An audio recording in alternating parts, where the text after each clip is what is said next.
Impacto social de la tecnología de bases de datos. Con el desarrollo de la tecnología de las bases de datos, esa información que antaño estaba enterrada en misteriosos archivos ha pasado a ser accesible. En muchos casos, los sistemas automatizados de gestión de bibliotecas hacen que resulte fácil conocer los hábitos de lectura de los usuarios. Los vendedores minoristas mantienen registros de las compras efectuadas por sus clientes y los motores de búsqueda. En Internet también conservan memoria de las solicitudes que los clientes realizan. A su vez, esta información está potencialmente disponible para las empresas de marketing, las fuerzas de seguridad, los partidos políticos, los empresarios y las propias personas individuales. Esto es bastante representativo de los problemas potenciales que presenta todo el espectro existente de aplicaciones de bases de datos. La tecnología ha hecho que sea fácil recopilar cantidades enormes de datos y combinar o comparar diferentes conjuntos de datos con el fin de detectar relaciones que de otro modo permanecerían ocultas bajo la avalancha de información. Las ramificaciones de esto, tanto positivas como negativas,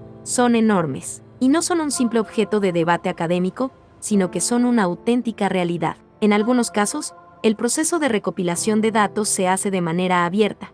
En otros, se trata de una actividad mucho más sutil. Como ejemplos del primer caso podemos citar aquellos en los que se nos pide explícitamente que proporcionemos información. Esa información puede ser suministrada de manera voluntaria, como sucede en las encuestas o en los formularios de registro para un concurso, o puede ser aportada de manera involuntaria, como cuando nos es impuesta por las leyes existentes. En ocasiones, el que sea voluntario o no depende de nuestro punto de vista. Proporcionar información personal a la hora de solicitar un crédito es un hecho voluntario o involuntario. La diferencia está en si recibir el crédito es una necesidad o se trata, por el contrario, de algo prescindible. Para utilizar una tarjeta de crédito ahora se requiere en muchos sitios que permitamos que nuestra firma se archive en formato digitalizado. De nuevo, el proporcionar esa información puede considerarse algo voluntario o involuntario, dependiendo de la situación de cada cual. Los otros casos más útiles de recopilación de datos evitan la comunicación directa con la persona. Por ejemplo,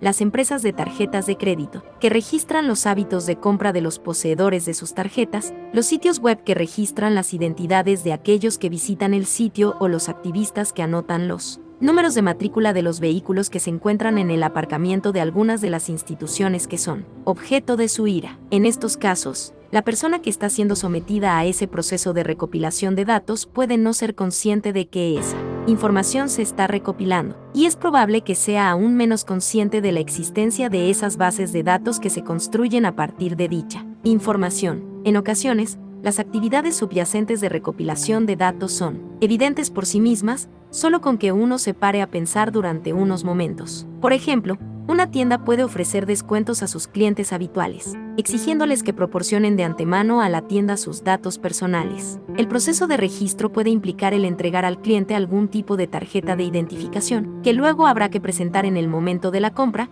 para poder obtener el descuento. El resultado es que esa tienda será capaz de compilar un registro de los hábitos de compra de los clientes, un registro cuyo valor es mucho mayor que el de los descuentos concedidos. Por supuesto, la fuerza que impulsa este florecimiento de los procesos de recopilación de datos es, precisamente, el valor de esos datos, que se ve amplificado por los avances en la tecnología de bases de datos, los cuales permiten enlazar esos datos de distintas maneras con el fin de descubrir información que de otro modo permanecería oculta. Por ejemplo, los hábitos de compra de los poseedores de tarjetas de crédito pueden clasificarse y compararse con el fin de obtener perfiles de cliente que tienen un valor inmenso en las tareas de marketing. Los formularios de suscripción para revistas de culturismo pueden enviarse a aquellos que hayan adquirido recientemente aparatos de gimnasia, mientras que los formularios de suscripción a revistas sobre entrenamiento de perros pueden dirigirse a aquellos que hayan comprado en las últimas semanas comida para perros. Las distintas formas de combinar la información son, en ocasiones, muy imaginativas. Por ejemplo, en Estados Unidos se comparan los registros de asistencia social con los registros policiales, con el fin de localizar y detener a aquellos que han violado la libertad condicional. En 1984, el gobierno americano llegó a utilizar antiguas listas de registro con fechas de cumpleaños de un popular fabricante de helados con el fin de identificar a aquellos ciudadanos que no se habían registrado para hacer el servicio militar. Hay distintos enfoques para proteger a la sociedad del uso abusivo de las bases de datos. Uno es aplicar remedios legales. Lamentablemente, el que se apruebe una ley contra un determinado tipo de actuación no impide que esa actuación se produzca, sino solo la hace ilegal. Un ejemplo sobresaliente en Estados Unidos es la Ley de Intimidad de 1974, cuyo objetivo era proteger a los ciudadanos del uso abusivo de las bases de datos gubernamentales. Una de las medidas de esta ley requería que los organismos gubernamentales publicitaran la existencia de sus bases de datos mediante un registro federal que permitiera a los ciudadanos acceder a su información personal y corregirla. Sin embargo, los organismos gubernamentales tardaron mucho en ajustarse a esta norma. Esto no implica necesariamente que hubiera una intención maliciosa.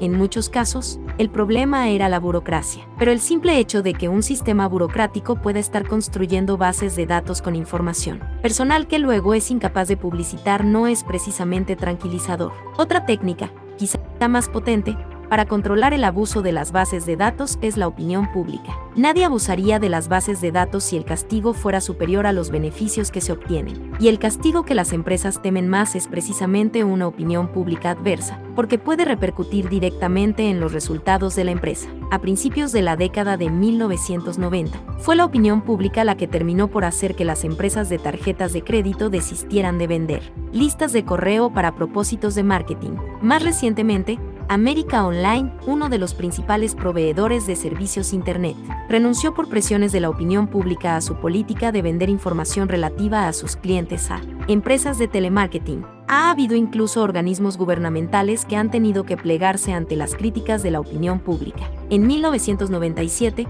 la Administración de la Seguridad Social de Estados Unidos modificó sus planes de hacer disponibles a través de Internet los registros de los afiliados a la Seguridad Social, cuando la opinión pública cuestionó la seguridad de esa información. En esos casos, se obtuvieron resultados en cuestión de días, lo que contrasta enormemente con los dilatados periodos de tiempo que suelen asociarse con los procesos legales.